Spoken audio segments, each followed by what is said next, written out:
I'm going to need all of you to bear with me today. It might be a longer screencast. I'm going to try kind of putting it all together. We've done a couple of units on quadratic functions. We've learned different forms, the intercept form, which is factoring, vertex form, and we just learned the quadratic formula, which you use when something is in standard form. So I just want to show how we've used and solved each of these types of quadratics, and also to show how they're all doing the same thing. Ultimately, there's just a few different features that you try pulling from these different equations to help take a look at the graph or evaluate it that way. So there's going to be one problem, and we're going to kind of do it multiple ways and twist it and turn it and manipulate it to look like some of the different stuff by using some of the different techniques that we've done throughout the last 2 units. So taking a look at this problem, it's in vertex form. So from this form, we learned that our H and our K tell us what the vertex is. And the formula was x minus h squared and then plus k. So what our vertex is in this case is 2, because it's x minus 2, and then it's negative 9. So if we're just kind of going to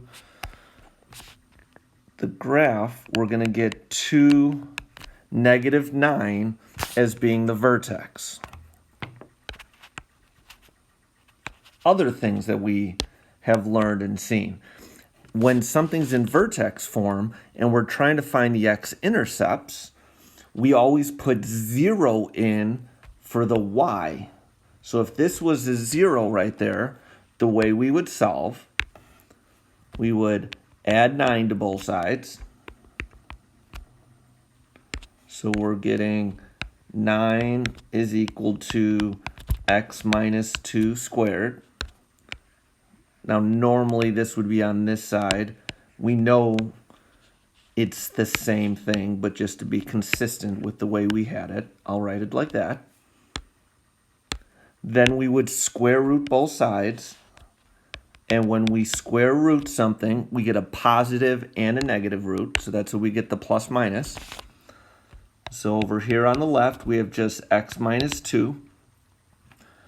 Square root of 9 is 3, so we're getting a plus and minus 3. So we would write it as 2 equations. X minus 2 equals 3, and x minus 2 equals negative 3. So we go ahead and add that 2 to both sides,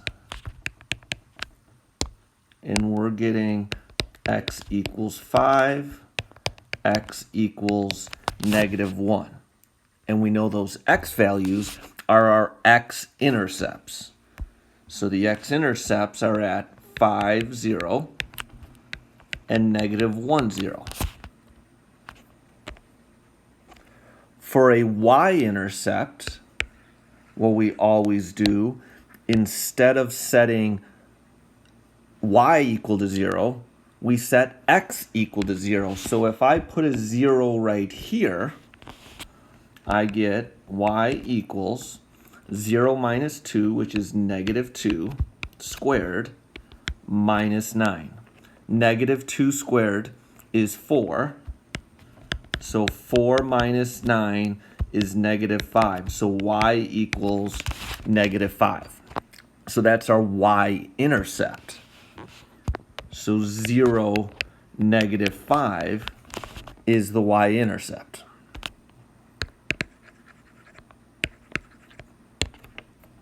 Another thing looking at it. Going from vertex form, we can put it into standard form. So that's going to be y equals ax squared plus bx plus c. So to do that, we're going to have to FOIL x minus 2 squared. So let's go ahead and do that. That was a skill that we had learned throughout the unit. So x minus 2 squared is x minus 2 times x minus 2. I have the minus 9 still, and then the y equals. So FOIL, first, outer, inner, last. So the first terms, x times x, is x squared. Outer terms, x times a negative 2 is negative 2x. Inner terms, negative 2 times an x is also a negative 2x. And last terms, negative 2 times negative 2 is a positive 4. Then we can just bring that minus 9 down still. Combine like terms, and we have y equals x squared minus 4x, and then a positive 4 minus 9 is a negative 5. So standard form for the same equation that we had in vertex form is y equals x squared minus 4x minus 5. What are some things that we knew about finding different features when something was in standard form? Well, we always knew this c value, negative 5, was our starting point, or the y-intercept. Well, remember what we did? We got the y-intercept to be 0, negative 5. So it's still exactly that. So it's just another way that we got it.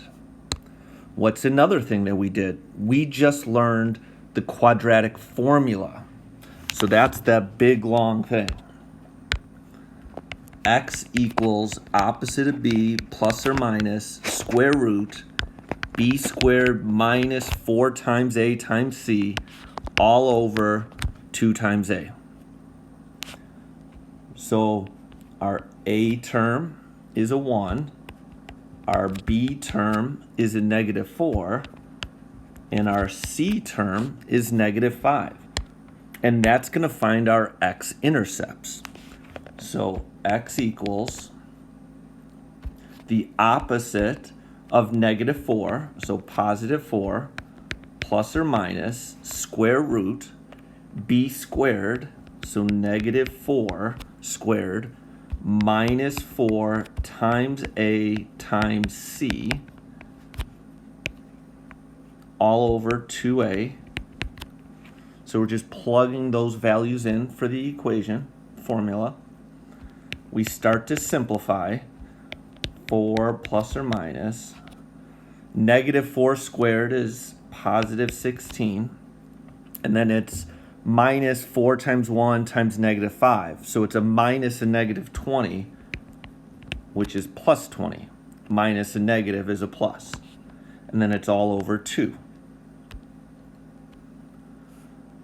If I look at what's inside here, 16 plus 20 is 36. So I'm going to go ahead and replace that already.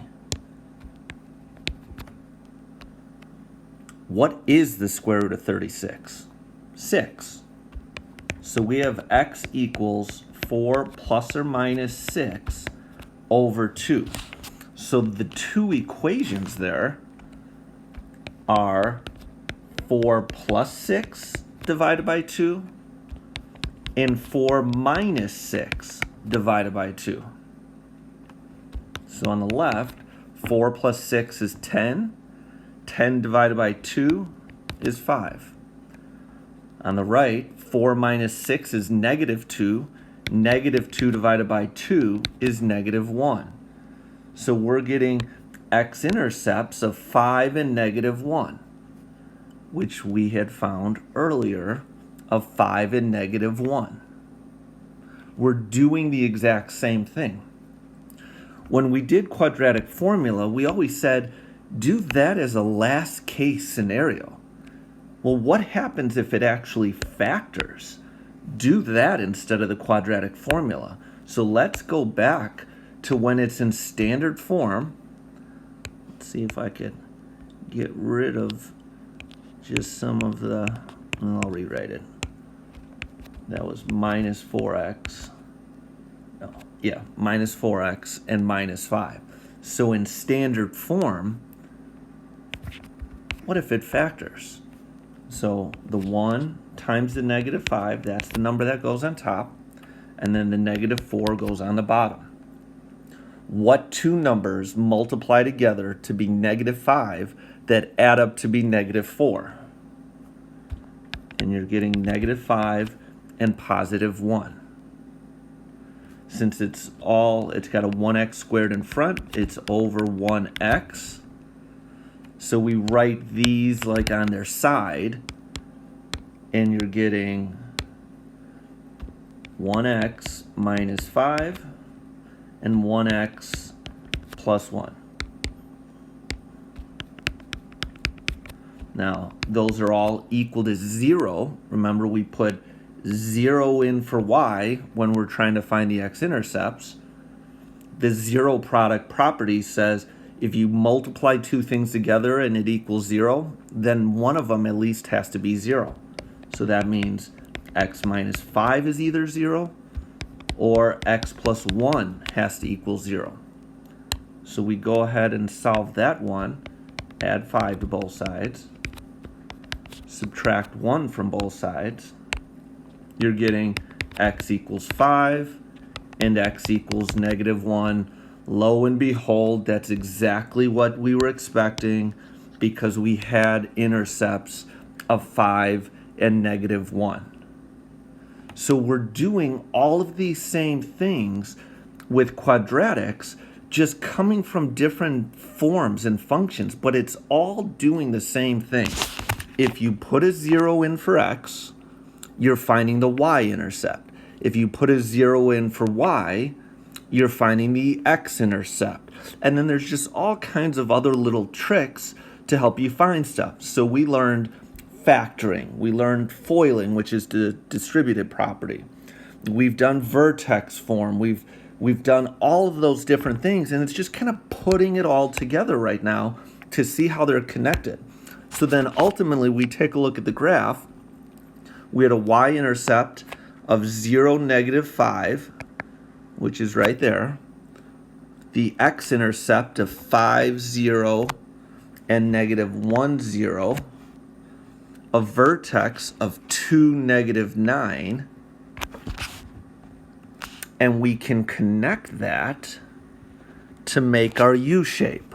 Now remember the whole mirror image, that there's the axis of symmetry that goes through the vertex. So since this distance was 2 units away, there'll be a point 2 units away there also. And there's our U-shape, include the arrows. Another way we could have found the vertex that we had done was if you had the x-intercepts of negative 1 and 5, you know that the vertex is directly in the middle of it. So the distance, 1, 2, 3, 4, 5, 6 units, the middle would have to be 3 units away. So if I went 3 units that way or 3 units that way, I'm falling on this line, the axis of symmetry of 2. Well, if you plug 2 in for x, you'll get your y value out. Let's do that with the form that they gave us, vertex form. If we put a 2 in here, we're getting 2 minus 2, which is 0. 0 squared is 0, minus 9 is negative 9. That's our negative 9 right there. Well, what if we would have done that when we had it in standard form? It was y equals x squared minus 4x minus 5. So if we're plugging 2 in for x,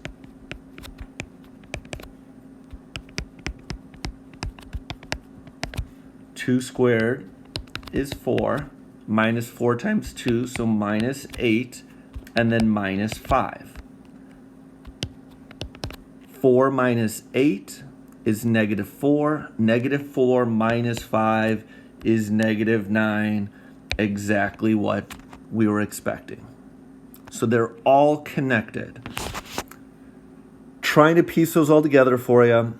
Message me with any questions. The homework today is a practice test for the whole unit, so take a look at that, and I'm probably going to post the answer key as well so you could check and compare answers. Message me with anything. Have a great day. Hope that makes sense.